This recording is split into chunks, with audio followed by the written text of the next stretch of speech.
Elijah Stone. I'm not in a circus. Why would you make jokes about me like that? Maybe you're a circus man. She thought she could laugh her way out of court, until the judge did something that turned her smirk into silence.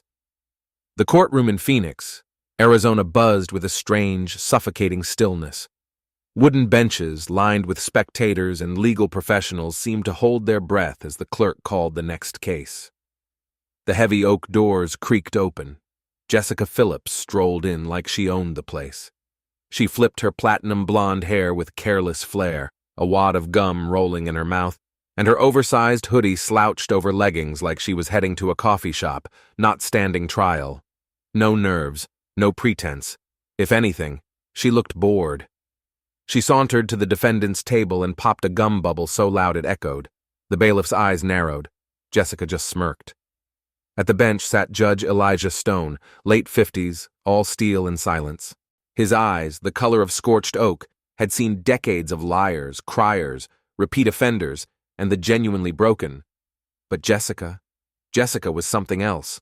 The charges, disorderly conduct, resisting arrest, public intoxication, were nothing unusual. But her attitude? That was the anomaly. Judge Stone cleared his throat and adjusted his glasses. Miss Phillips, do you understand the charges against you? Jessica shifted her weight onto one hip. Yeah, I get it, she said flatly. A ripple of murmurs stirred the courtroom air. Her attorney, David Laskin, swallowed hard. Jessica, he whispered, be respectful. She shot him a look. That look. The one spoiled daughters give when they've never heard the word no spoken with consequence. Then she turned back to the bench and rolled her eyes. Stone's voice remained calm, but firm. This is a courtroom, Miss Phillips, not a reality show. I suggest you respond properly. All right, fine, Your Honor, she replied, dragging each syllable like gum off her shoe. Yes, I understand the charges. Sarcasm hung from her words like smoke. A pause followed. Thick, heavy, the kind of pause that warns of thunder. Stone leaned in. And do you understand what may happen if you're found guilty? Jessica shrugged. Community service? A fine? Let's be real. It's not like I robbed a bank. A collective gasp flickered through the room. Laskin turned chalk white. Judge Stone didn't flinch. He just stared, unblinking.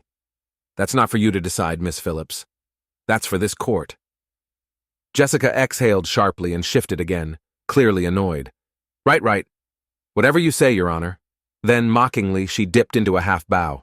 A performance. A joke. Stone said nothing.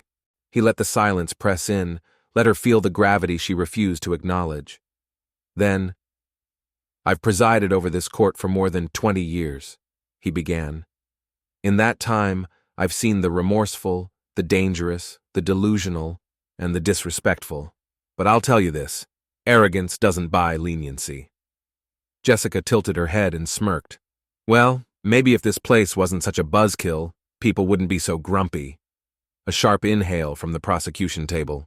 Still, Judge Stone didn't move. He simply watched her, peeling back the layers of her smugness, as though diagnosing a sickness she didn't know she had. Miss Phillips, he said, voice cool and measured, I suggest you begin treating this matter with the seriousness it deserves, because if you don't, you may not like where this goes. Jessica grinned. Oh, is that a threat, Judge? Silence fell, thicker than before. A wall, a warning. Stone didn't blink. It's not a threat, he said. It's a fact. Jessica laughed, and just like that, the temperature dropped. The storm arrived, a shift in the room, almost imperceptible. Heads turned, backs straightened. A bailiff near the bench stiffened. No one spoke, but they all felt it. Jessica Phillips had no idea what she had just walked into. Judge Elijah Stone leaned back in his chair, fingers steepled beneath his chin. He had dealt with every type of defendant. Career criminals with dead eyes, terrified teenagers clinging to hope, broken adults begging for second chances. But this girl, she wasn't scared. She wasn't sorry. She was daring him to break character, to lose control. He wouldn't. He never did. Instead, he let out a long, patient breath. Then, turning with crisp formality, he addressed the prosecution.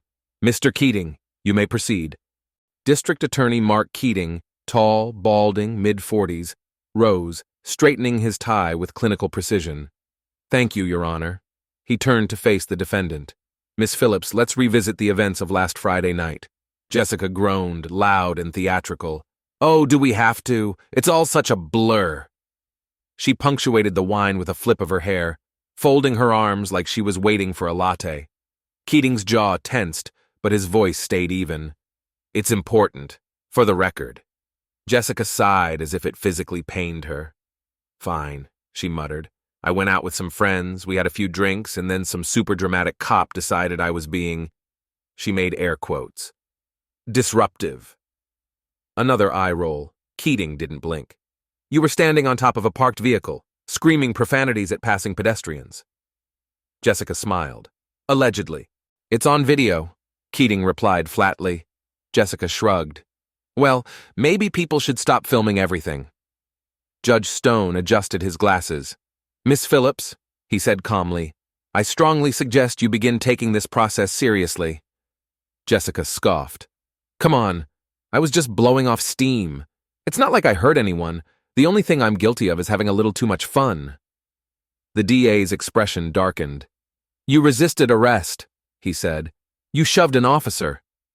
Jessica gasped, mock dramatic, hand on her chest. "Oh no," she said, voice laced with sarcasm. "I shoved someone. Lock me up forever." Laskin, her defense attorney, visibly winced. He leaned in, whispering frantically, "Jessica, stop, now." She waved him off like a pesky insect. Judge Stone remained stone still. "Bailiff," he said, "please play the footage." A uniformed officer moved to the corner screen and tapped a button. The room dropped into silence. The video began. Shaky, grainy, taken on a cell phone, but there was no mistaking her. Jessica, on the hood of a red sedan, bottle in hand, swaying and screaming, slurring obscenities at pedestrians. Then came the moment, the vodka bottle flying, spinning, landing inches from an officer's head. Then the shove, violent, deliberate, an officer stumbling back, nearly losing balance. Finally, the takedown. Her legs kicking, mouth foaming with curses as she was pulled to the pavement. The video ended. Jessica let out a weak laugh.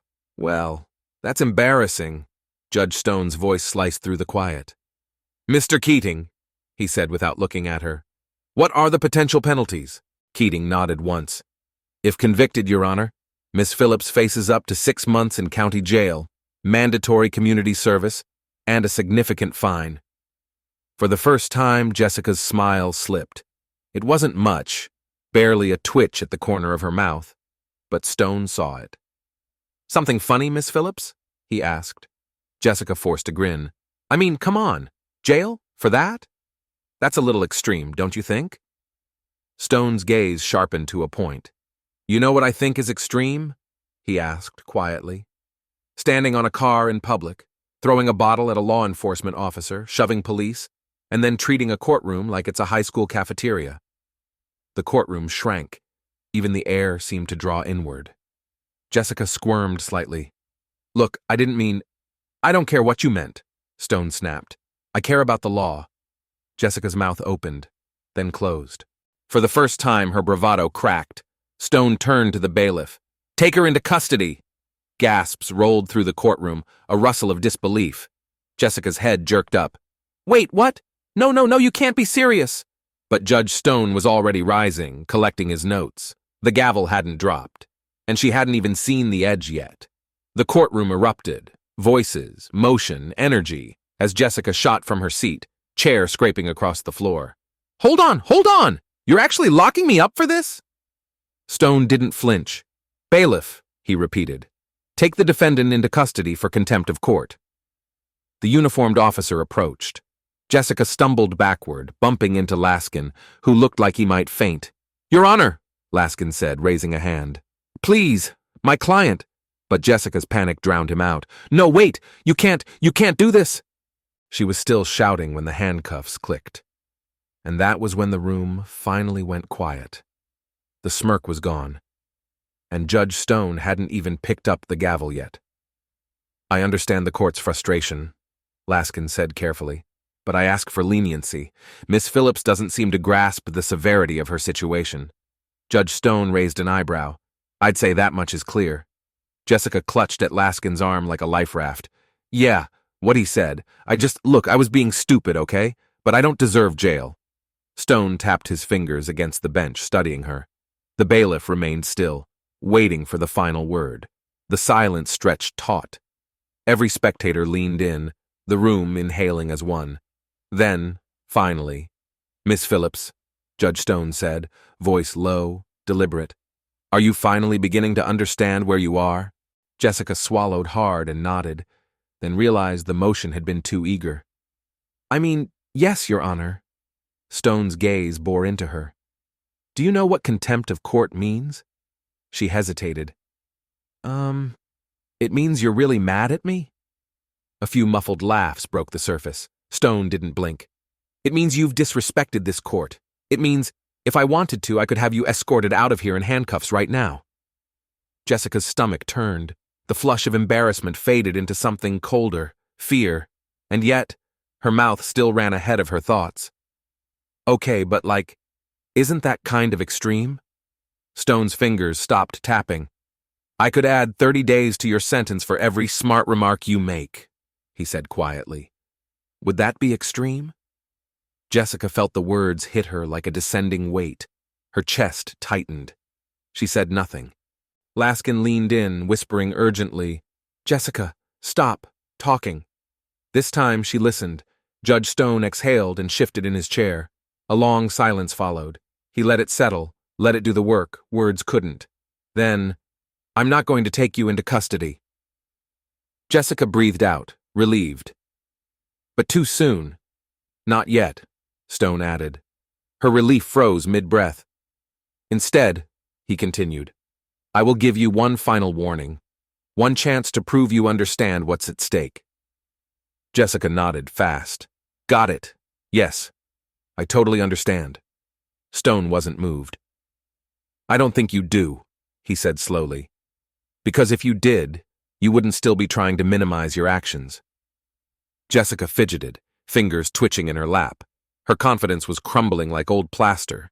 Stone leaned forward, elbows resting on the bench. Here's what's going to happen.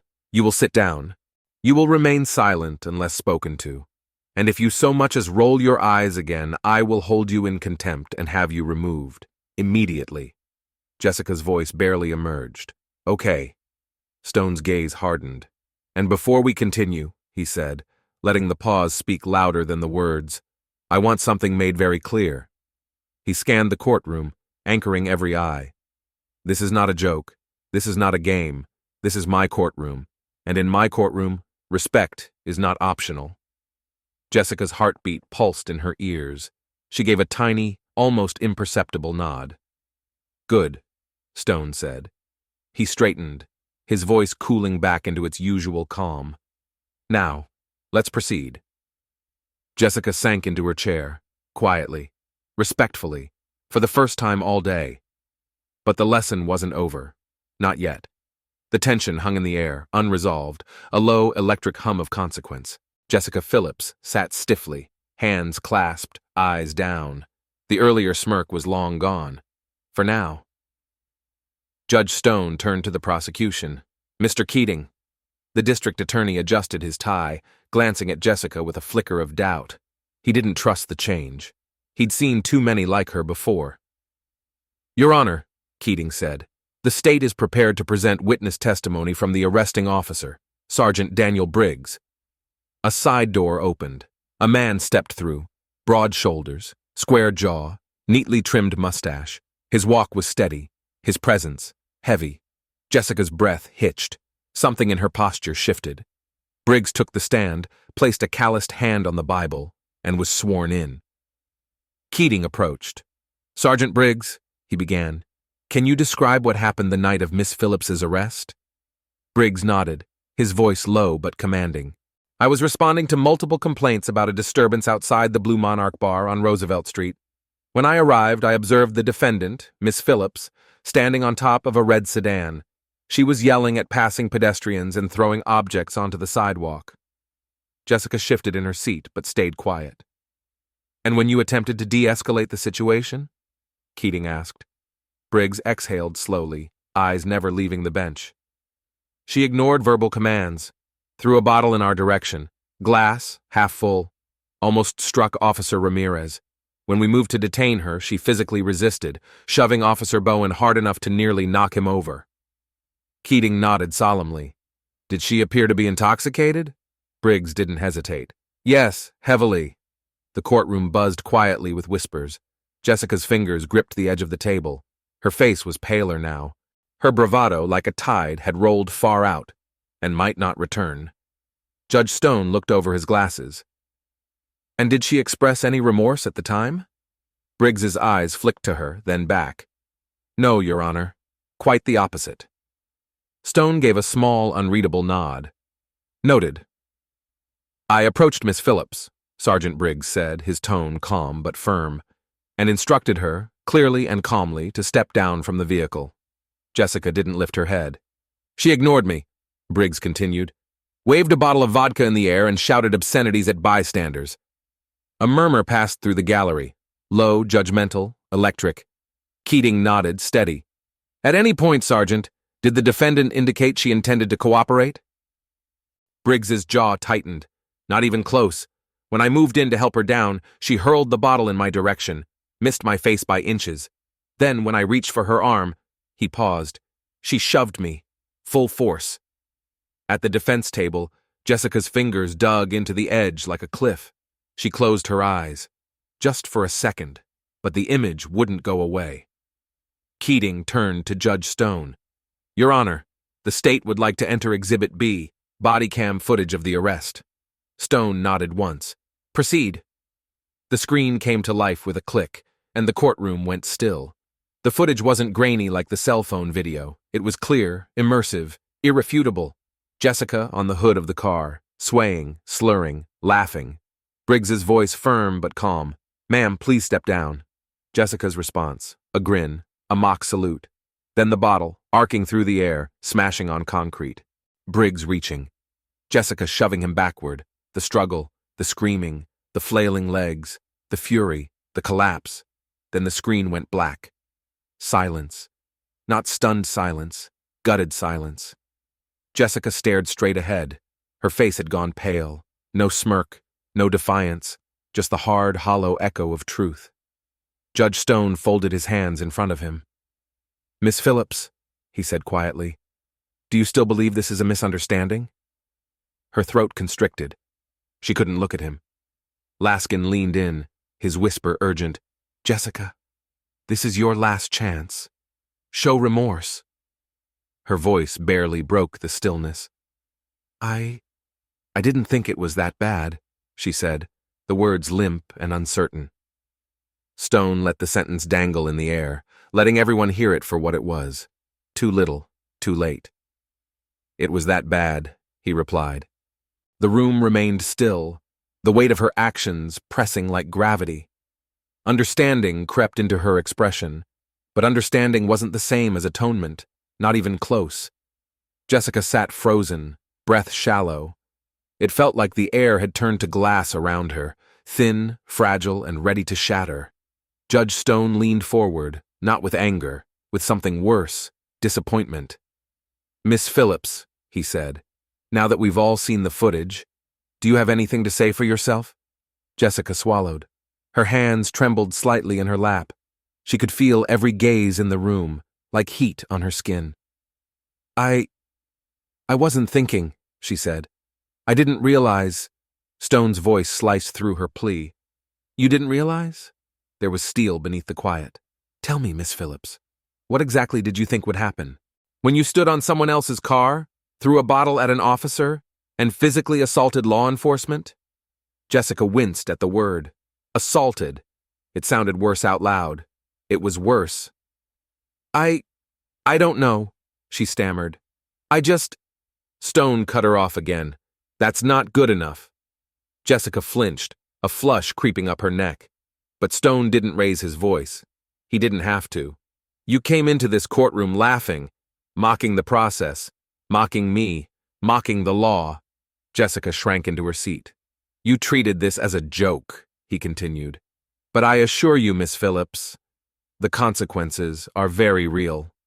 She reached for her hoodie sleeve, fingers curling into it until her knuckles whitened.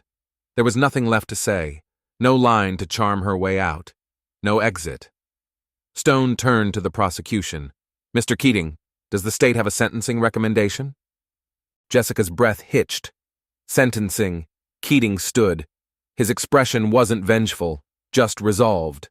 "Your Honor," he began, "while the defendant has no prior convictions, the state cannot ignore her complete disregard for authority, the danger she posed to the public and to officers, and her behavior both during and after the arrest." He paused briefly, just enough to let the courtroom brace for impact. "The state recommends 3 months in county jail, followed by 1 year of supervised probation and mandatory community service." The words struck like a blow to the chest. Jessica's head snapped up. "Wait!" she blurted, but the courtroom had already moved on. This was no longer about what she felt. It was about what she did, and for the first time she was beginning to realize there were no rewrites, no cuts, no second takes, only consequences. "What jail?" Jessica's voice cracked, brittle and sharp, a note of disbelief wrapped in desperation. Judge Stone didn't react. He simply nodded once. "Noted." Jessica turned to her attorney, panic blooming in her eyes like wildfire. "You have to do something. I can't go to jail." Laskin let out a long breath, rubbing his temples like he was trying to erase the entire morning. "Jessica, this is serious. You should have listened. Earlier." The walls around her seemed to shrink, the corners closing in. This couldn't be happening. 3 months. 3 whole months. "No, no, no, no!" She snapped her gaze back to the judge, breath catching in her throat. "Please, I swear I wasn't trying to hurt anyone. I was drunk. I was stupid. But I don't deserve jail."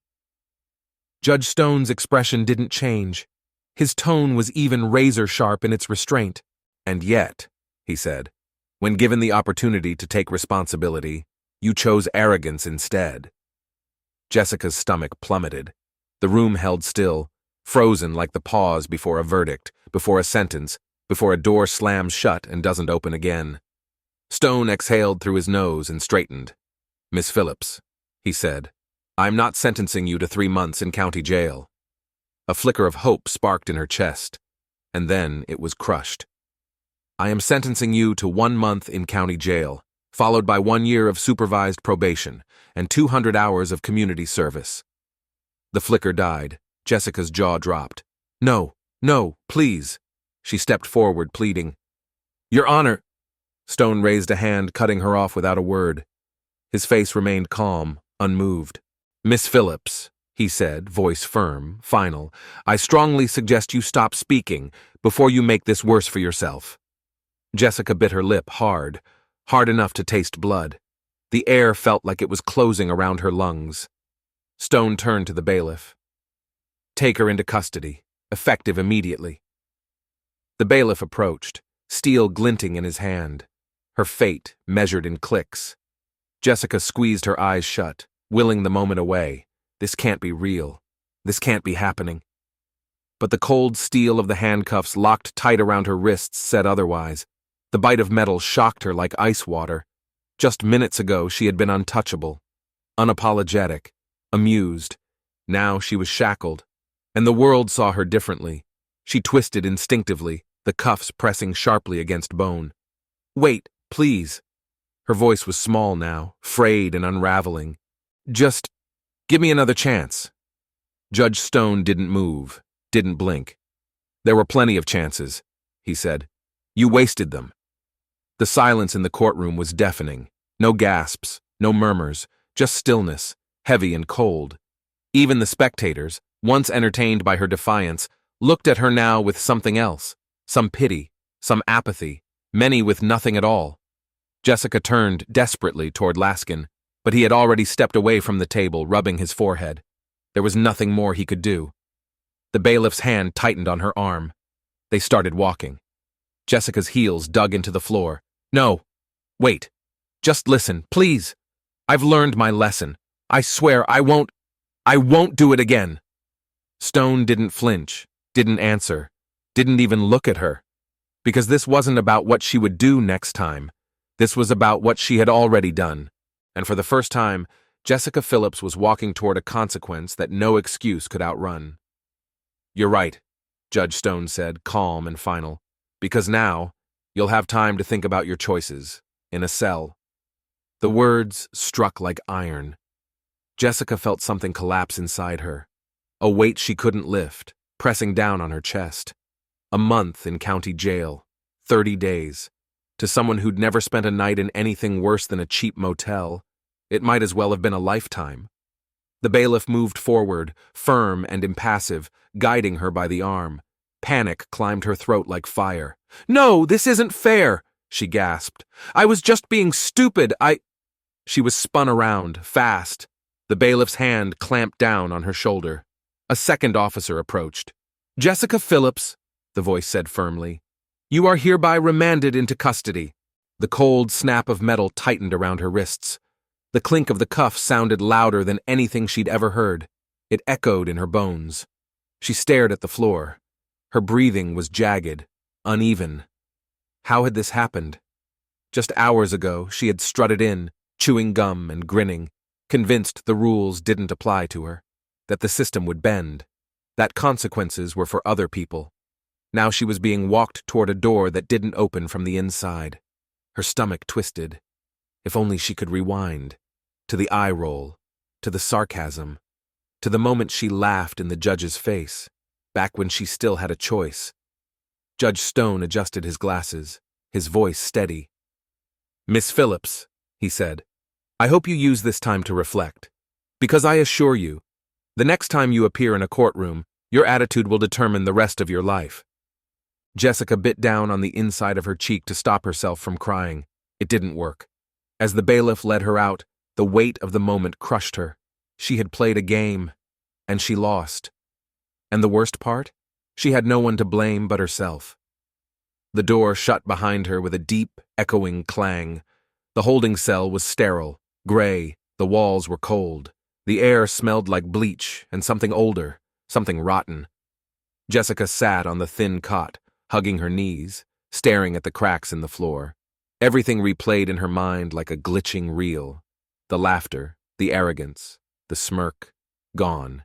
She had spent years believing charm could outrun consequence. But Judge Stone, he'd seen straight through her. He hadn't punished her out of spite. He had handed her a mirror. 30 days. It wasn't just about time. It was about meaning. She had mocked the system, spat at authority, believed herself untouchable. She wasn't. The buzzer jolted her. A guard's voice echoed down the hall. "Phillips, stand up." She hesitated, then obeyed. The shackles now chained her wrists to her ankles. She felt humiliation flood her cheeks. This was real. A woman in a tailored suit stood waiting at the end of the corridor. "Miss Phillips," she said, "I'm here to discuss your probation terms."